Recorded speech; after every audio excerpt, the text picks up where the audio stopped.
Salut, c'est Guillaume. Je vous propose de découvrir un extrait du prochain épisode de Course épique. Course épique, c'est chaque semaine un invité, une course, une histoire hors du commun. Je vous donne rendez-vous tous les mercredis pour découvrir un nouvel épisode et vivre une grande et belle histoire de course. Mais avant ça, place à un extrait de notre prochain épisode. Il y a ensuite un fait marquant qui a un peu venu bousculer ta saison, parce qu'il y avait en ligne de mire une OCC à l'UTMB en août. Mais avant ça, il y a eu une Sky Race en fait en Autriche le 22 juillet. Et là, c'est le drame. C'est le drame. C'est le drame, ma cheville. J'ai détruit ma cheville. 7 km avant l'arrivée. J'ai voulu me retourner pour voir Hilary Jardy que je venais de passer. Et je tourne la tête et à ce moment-là, je trébuche dans un pierrier, dans un plat montant. C'est triste. Et... On attendait mieux de toi quand même, un peu de flamboyance quand c'est même. Vrai. Hein, dans une descente hyper technique, non, quelque chose. Ouais, même pas. Même c'était pas. un peu technique quand même, Okay. mais c'était plat montant. Franchement, là, c'est moyen. Donc non, manque de lucidité. Je hurle, je pense qu'elle m'a entendu, Hilary. Et là, je sais que je me la suis quand même bien tordue. Donc je me dis, de toute façon, t'es troisième, t'as pas le choix, faut que t'ailles chercher cette troisième place. Serre les dents, et puis ça ira. Et là, franchement, je pense qu'en termes de dépassement, de douleur, je suis allée assez loin. Parce que j'ai passé la ligne d'arrivée.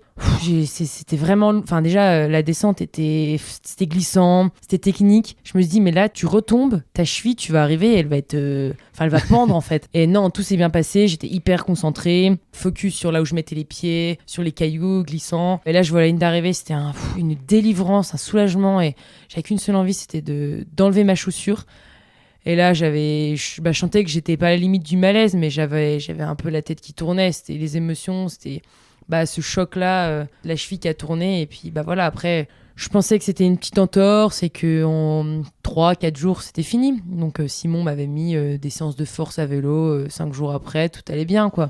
Mais non, je suis allée direction médecin du sport et puis IRM, radio. Et là c'était vraiment le drame avec ligament lésé. Et puis le pire, c'était la fracture du cinquième méta. C'est la première fois que tu étais confronté à une telle blessure, en tout cas de cette gravité, entre guillemets.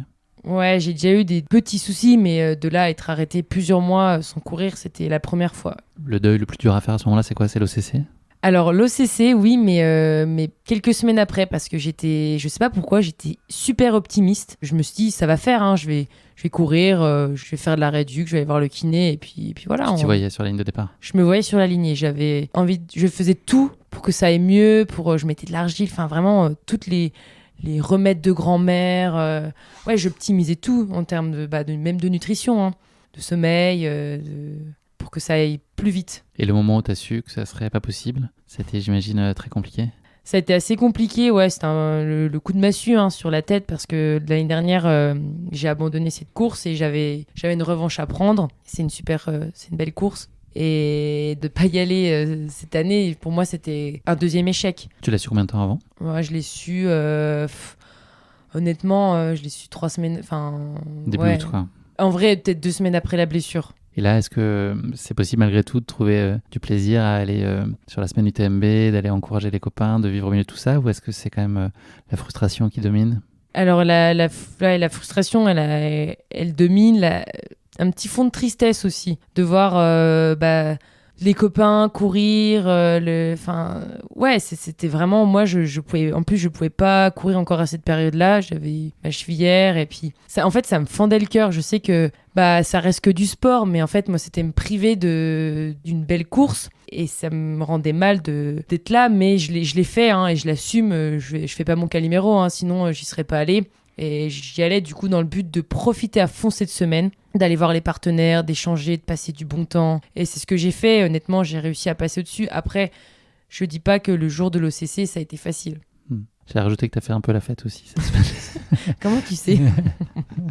Ouais, il faut bien décompresser. Ouais. C'est quoi les leviers psychologiques sur lesquels tu as pu t'appuyer pour gérer au mieux cette période-là qui n'a pas dû être simple? Tu parlais de Anne tout à l'heure. Ta prep mentale, est-ce qu'elle a un rôle particulièrement essentiel dans des moments comme ça? Qu'est-ce qui a pu, toi, t'aider à tenir le choc autant que possible? Alors oui, Anne, j'ai fait une séance avec elle pour justement, tu vois, parler de tout ça, essayer de trouver des projets à côté. Elle m'a fait aussi prendre du recul sur la blessure et me trouver des occupations autres que le sport. Et c'est vrai que là, j'ai pris conscience de l'importance qu'il y avait d'avoir un projet à côté du trail.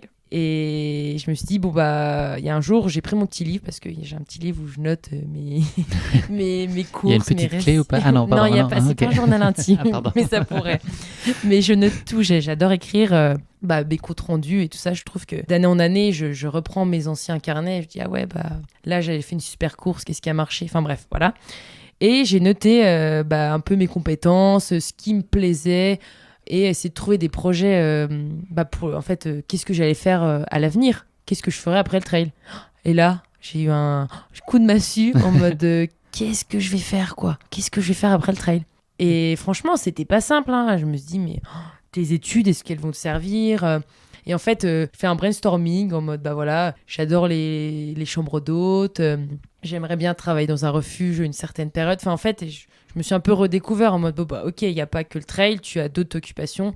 Voilà, j'ai aussi appris à partager du temps plus avec mes amis, ma famille, bon, qui était loin, mais je suis rentrée dans les Vosges, ça m'a fait un bien fou. Faire des coloriages, parce que ça te concentre vraiment sur ton dessin et pas sur autre chose. Tu débordais ou pas? Un petit peu. Parce que la mine, elle était pas bien taillée, c'est pour ça.